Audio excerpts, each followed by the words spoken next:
Welcome back to Inside Indian Hill Braves Athletics here on IndianHillBraves.org and ESPN Media, powered by Sidearm Sports. I'm Jason Griefer.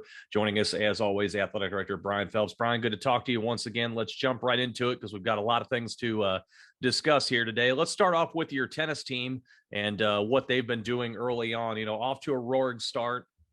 Not a huge surprise, I'm sure, for their standards, but an overall 4-0 record as a team and have won 19 of 20 possible matches, 3 straight sweeps coming in. Not as busy of a week as it was originally slated to be. We were slated to take on Sycamore later on this week. That's been moved back a week, so we'll touch on that next week, and that's a huge one because Sycamore is as strong of a tennis power as there is in the state of Ohio, much like your program. But nevertheless, you do still have Wyoming and Taylor coming up this week, league matches, so you want to take care of business there. So I'm wondering, now that the Sycamore match has been moved back a week, any shift in focus from the team? I'm sure they were looking to that one, the Sycamore one, early in the season as a big one, a way to send a big message. Now they've got to wait a week on that. How do you think the coaches go about kind of setting their sights on the fact that they won't get Sycamore until a week from now? They've got Wyoming and Taylor to handle this week. Yeah, so as you said, got to take care of the league matches. Those are important matches for us to get in and play well. And the Sycamore match is one of those matches that's circled on the calendar, no doubt. So we'll have to wait a week to see them, as you mentioned. But this weekend, we're going to get the chance to play 2 quality programs, a team from Edwardsville in Illinois and St. Xavier, Louisville. So we'll be down in Louisville taking on those 2 programs. So really won't skip a beat. Instead of playing Friday, Saturday, we'll still have our 2 matches on Saturday and then get into next week. But yeah, the guys are looking really good and playing strong. And instead of just playing, 7 guys, we're playing 9 and 10 guys right now, getting a lot of guys some opportunities, and everyone's really stepping up and playing well. So it's nice to see. How important is it to you early in the season when you're putting a schedule together and working with the coaching staff to schedule outings against teams they're not familiar with? You mentioned the Edwardsville team from Illinois, Louisville, St. Xavier. You're going to go down to Louisville to take on those 2 teams. How important is it early in the season to get them unfamiliar with an opponent as opposed to, league matches or even like a Sycamore team? I'm sure the kids have some kind of relationship there. They know each other, styles of play like that. How is that process? Yeah, no, that's a really good question. We talked a little bit last week about how familiar the kids are with teams, even throughout Ohio. But it is important to get matches like this weekend, because you never know who's going to be the sleeper in the state. And all of a sudden you're seeing them at, deep into the tournament, and to have that kind of shock value earlier in the year and not being familiar with a group is just one more way to prepare our team mentally for whatever challenge comes their way. And I think it's really important. Again, the way that we schedule, we try to schedule the best possible schedule that we can get and find teams from all over the place. And those are just 2 more examples of doing that. Let's switch gears. Let's talk about your baseball team. Obviously, a very good way to make a statement early in the conference season with back-to-back shutouts against Wyoming and only giving up 3 combined hits. So the pitching staff there plays well. Taylor gets you on last Friday. So 2-1 in the league thus far, but a busy week coming up this week, highlighted by a Saturday evening trip up north to Dayton to take on Middletown, but you're doing it at the Dayton Dragons ballpark, not at Middletown. So the chance for the kids to play in a minor league stadium like this, I'd have to imagine they're feeling pretty excited about the opportunity to do that. Yeah, the Dayton Dragons Stadium is one of the best around. They do things so well, not only putting a good product on the field for themselves, but outreach to the community, getting teams and kids and families to their facility.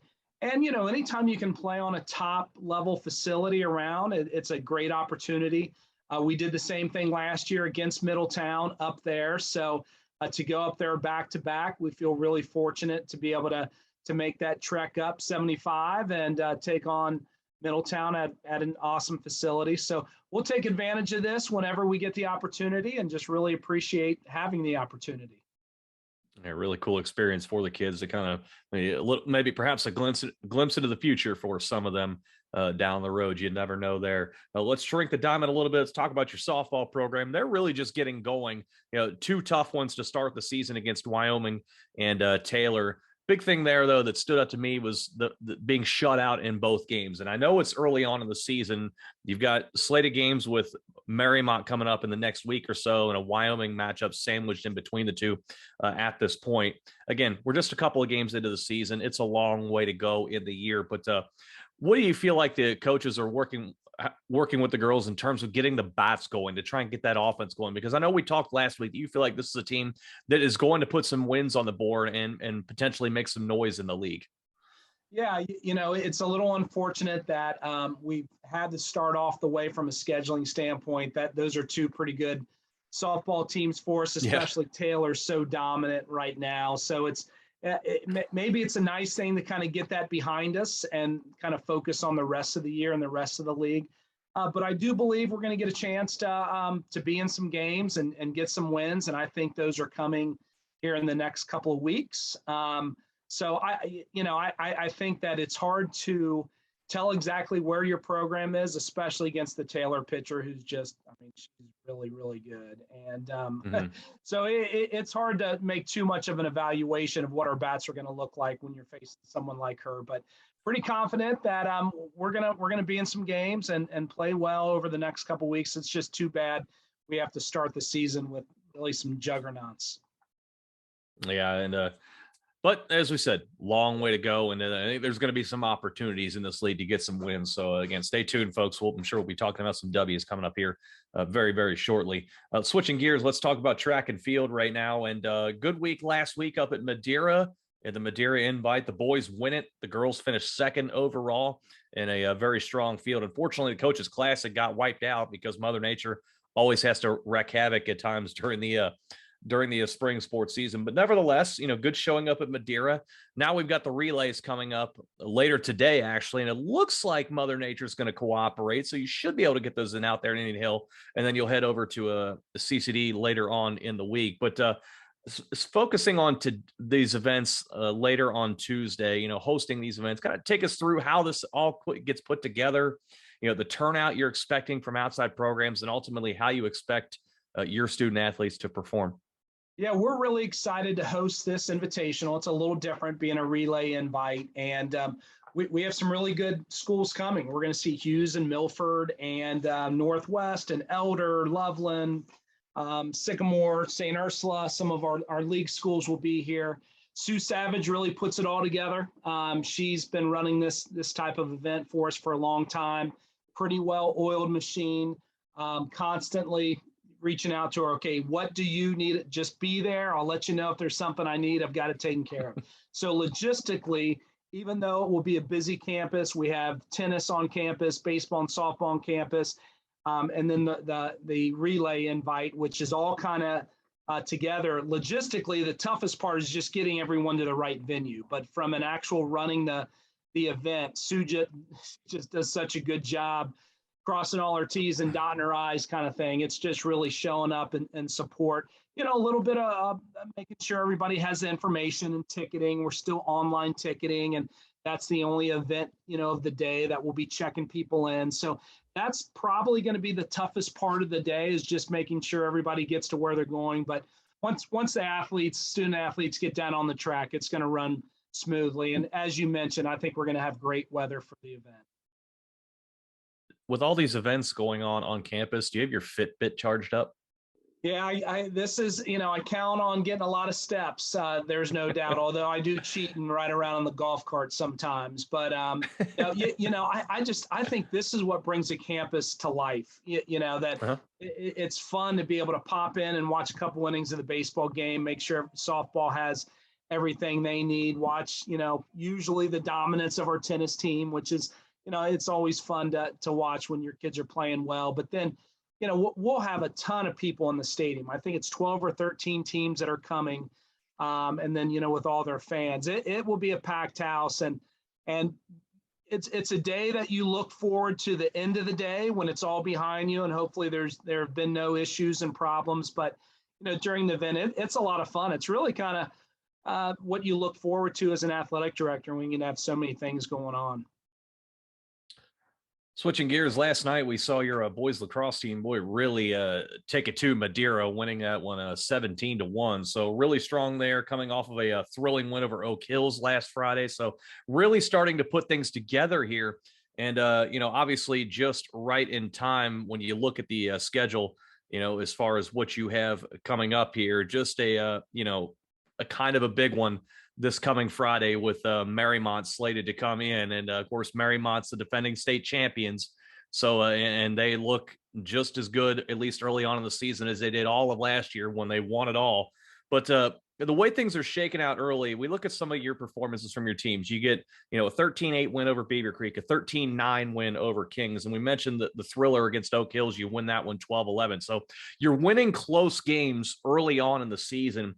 How important can that prove to be a factor in a game like this one coming this Friday against Marymount, when they're coming in riding high as the defending state champions, but you also have a quality club that can put the ball in the net, and they also know how to win the close one? Yeah, Marymount deserves all the respect that they get. They're year in and year out, a great program. It will be a tremendous test for us here this Friday. But as you mentioned, you put yourselves in different situations, playing quality teams, winning close games.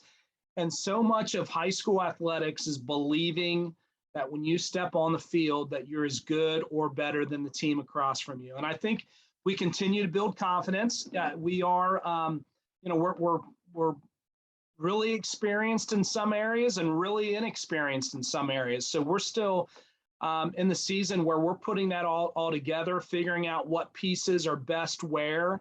And, for any team, you want to continue to get better throughout the season, be ready, be at your best for postseason play. We happen to get, as you mentioned, one of the best teams in the state early in the season, so we have to be ready to play. We expect we're going to give a great effort. As I mentioned, we know they're a great team, but we're excited to host them at Tomahawk Stadium on Friday night, and it should be a good crowd as well. Yeah, fans, get out there, because that's going to be a high quality one on both sides of things, for sure. Over on the girls side of things, they've only had a couple of matches, a couple of games thus far, most recently putting 22 in the net against Columbus Academy, a 22-13 win there. And the beat goes on. If your last name's Larson, I guess you're destined to put the ball in the net quite a lot, because the Larson sisters continue to light it up. You mentioned last week, though, you got a lot of youth in this program right now, a lot of freshmen and sophomores that are getting a lot of time on the field, but they are contributing as well. And I'm curious to get your thoughts on this big weekend road trip they've got coming up here. You slated to go to Summit on Thursday, to Seven Hills on Friday, and then to Loveland on Saturday. And Loveland's as strong as any program in Southwest Ohio, as you well know. What are the coaches hoping to learn about the younger players going into and coming out of this weekend against three really strong teams, and all of them on the road? Yeah, a little bit like I was talking, with the boys. We're still kind of putting some pieces in place, seeing where we're best. You use these opportunities to kind of as a measuring stick. As you mentioned, we know Loveland is really, really good. We're excited to play Summit and Seven Hills, and hopefully just be able to continue to improve on our last couple of games with those teams and see how it works out. But yeah, Loveland, we know especially is really, really good, and that's going to be a big test for us. We started the season with a good test with Kentucky Country Day, who's a perennial state champion in Kentucky, and played well, missing some kids in that game. We hope to be full throttle on Saturday, and you hope to have all your kids healthy and ready to go. And when you play the best, that's the best way to kind of to see where you are as a program, when you have everyone and all your cylinders clicking. So we're excited about the week. It's a big week for us. We have Marymount next week, so we'll go kind of back to back, really big games for us. So by the end of next week, I think we're going to know what kind of team that we have. But maybe as important as anything, talking about the younger players, these are those battle-tested moments. We want to be able to look at the end of the season back to these types of games and think about the pros and the cons of those games to make sure they're building blocks when it comes time for tournament. We'll get a really good idea, as you said, of where they stand coming up. You get the 3 games on the road, and then, oh, by the way, your next outing, as you said, is the defending state champions in Marymount. next Tuesday. But again, you'll get a chance to host that one. And hopefully, as you said, by in a couple of weeks, we can have a real good idea of where this team can go and maybe be a team that down the road challenges Marymount and maybe potentially tries to deny them a repeat, because they have been bludgeoning everyone they've been playing thus far. But they haven't played Indian Hill yet. So we'll see what happens when that comes to pass. With that being said, we've talked here, last week, we've touched on a little bit today, kind of how Mother Nature seems to always wreak havoc on the spring sports season. And I think a big part of it is the fact that this is the most condensed sports season there is. You got to get so many games, events, matches in such a short period of time. And so many of these student athletes are playing, on consecutive days, 2, 3, 4, 5 days in a row. And sometimes they don't, because Mother Nature washes things out or what have you. So I wanted to get your thoughts on how the behind the scenes from an administrative standpoint of the process when weather is expected to be a factor. How do you go about deciding if and when a game is going to be postponed or canceled? What's the communication like with, opposing athletic directors and coaches? And how do you go about the process of trying to reschedule things as opposed to just outright canceling them so that the kids get their full opportunity? Yeah, it's a really tough time of the season. And especially with us, because we have so many fields that are turf. Both of our lacrosse fields in the spring are turf. Baseball and softball is turfed on the infield. So from a playability standpoint, we're in pretty good shape. We typically around 2:00, we have to make the call. For our tennis varsity especially, we have the option to move indoors at a local facility. So if there's a match we feel like we have to get in, we will try to move tennis indoors when possible. But typically the process is this. As we're trying to be meteorologists and figure out what the weather is going to do at game time and all that kind of stuff, if we have someone traveling to us, especially if they're traveling, a pretty good distance, typically the conversation with the athletic director goes like this. We are here and we are willing to try to get it in if you want to make the trip. If you're coming 45 minutes and you want to get on that bus and it's probably not going to happen, but you want to chance it, we're good with that. However, you do want to, okay, tomorrow looks like it's pretty nice. We're both free. It most likely is a safer, there's safer conditions for our kids. So it is a little bit, what's our availability coming up? What does it look like it's going to be at game time? Is it a game we feel like we have to get in at all costs? And it does become frustrating because you have a week where maybe you've played once or none, the whole week. And then all of a sudden the next week you're playing 5 or 6 times. And the spring season feels so short anyway.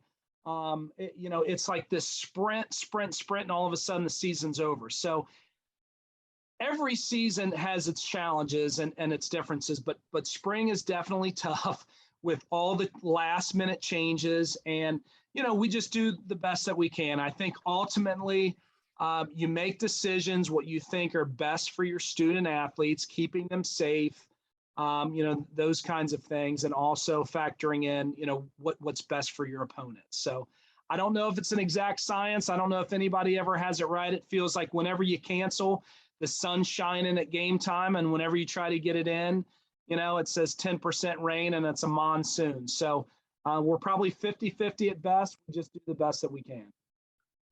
When you're going through these processes and trying to determine all these logistical issues that come up, and when weather appears to be a factor, whether it is or not, you can always second guess that, if it comes to pass. How important is it for you to have those relationships with other athletic directors at other schools, particularly non-conference schools? Obviously, you're going to be in constant communication with schools inside the league, fairly regularly. But, when you're talking about, tennis, for example, you're always seemingly taking on the non-conference. You don't necessarily have consistent conference teams back to back to back, although they do this week with Wyoming and Taylor. How important is that for you to have those established relationships outside of your normal set of opponents, so when you come to an issue like this and it comes up, you can have a quick line of communication and make a quick determination on what you want to do? Yeah, and I think that's when I moved away for a couple of years, I think that was the number one thing that I noticed of just how many people I'm fortunate to know and have built relationships and have worked with, over the years. And it is important. You don't ever want a school to feel like you're dodging them and, you're trying to figure out a way not to play. And I think the bottom line is this: if that has happened in the past, you're probably not playing. You play schools that you feel like are good competition for both schools. You can trust that you're making the right decisions for everyone involved. And I don't think that usually comes into play. And I think what helped the open-mindedness of athletic directors and athletic programs across, everywhere, but especially across Cincinnati, was COVID. There were so many calling, "Hey man, I'm sorry, I got to cancel." And it became like not even a question like why. So we're almost in that mindset. If a school needs to cancel, whether it's weather or injuries or whatever, I feel like it's a little more accepted because we all know that we have the best interests, for our program and our opponents. So I think if you build a reputation of dodging people for unnecessary reasons, you're just not going to be able to keep them on the schedule. And same thing, if we feel like schools are trying to do that to us unnecessarily, then we're not going to, look to keep them on our schedule. And even probably more importantly than AD to AD, our coaches build relationships with the other coaches. And oftentimes they have already figured out if they're going to be able to try to get the game in before it comes to the AD level. So a tennis coach reaching out like, "Look, there's no way we're going to get our courts ready. And, we can get it in on Saturday if you really want to play." A lot of that has already happened, honestly, when coaches kind of befriend each other a little bit. So it makes our job, a little easier that way as well.